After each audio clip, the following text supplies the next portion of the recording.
ইউতিল হিকমাতা মান ইয়াশা আমার ইউতিল হিকমাতা ফাকাদ উতিয়া খায়রান কাসীরা। আমার এই দান সাদাকার শরীয়তি বিধান নিয়ে তারাই চিন্তা করতে পারবে যারা হিকমত রাখে, যাদের প্রজ্ঞা আছে। এই হিকমতটা, এই প্রজ্ঞাটা আমি সবাইকে দিই না, যারা চেষ্টা করে পাবে। হিকমত সম্পর্কে আল্লাহ পাক বলছেন, কামা আরসালনা ফীকুম রাসূলাম মিনকুম ইয়াতলু আলাইকুম আয়াতিনা ওয়া ইউযাক্কিকুম ওয়া ইউআল্লিমুকুমুল কিতাবা ওয়াল হিকমা ওয়া ইউআল্লিমুকুম মা লাম তাকুনু তা'লামুন। এই প্রকৃত হিকমতটা একমাত্র আল্লাহ পাক নবী রাসূলদেরকে দিয়ে থাকে, প্রজ্ঞা দিয়ে, জ্ঞান দিয়ে দুনিয়ার মধ্যে পাঠান।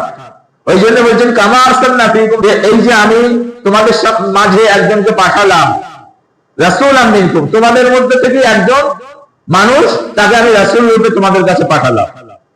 ইয়াতলু আলাইকুম আয়াতিনা, এই মানুষটা কিন্তু তোমাদের মতো মানুষও বটে, কিন্তু আমি একে আমার নিদর্শন সময়ের মধ্যে থেকে কিছু কিছু নিদর্শন একে আমি দিই।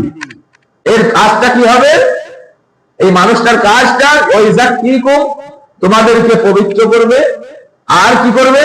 ওই আল্লিমুকুমুল হিকমা ওই আল্লিমুকুমুল কিতাবা ওয়াল হিকমা, তোমাদেরকে শিক্ষা দেবে, কি? কিতাবের জ্ঞান আর হিকমত দেবে। কিতাবের জ্ঞান অর্থাৎ এই কোরআন মাজিদের জ্ঞান। ওই জন্য হযরতে হাসান বসরি থেকে আরম্ভ করে বিভিন্ন হাদিস গ্রন্থের মধ্যে ইমামরা লিখছে যে হিকমা জ্ঞানটা ওইটাই যেটা যার কোরআন এবং হাদিস সম্পর্কে পরিপূর্ণভাবে যে জ্ঞাত আছে, সেই হিকমতের অধিকারী। এই রাসূল তোমাদেরকে আমার কিতাবের জ্ঞান আর হিকমত দিয়ে বোঝাবে। আর এই জ্ঞানটা, এই প্রজ্ঞাটা এমন হবে, ওই আল্লিমুকুম মা লাম তাকুনু তা'লামুন, এই জ্ঞানটা তোমাদের আগে কেউ দেয়নি। এই জ্ঞানটা কোথা থেকে নেবে? আল্লাহ পাক বলছে স্বয়ং এই কিতাব থেকে, কোরআন মাজিদ থেকে।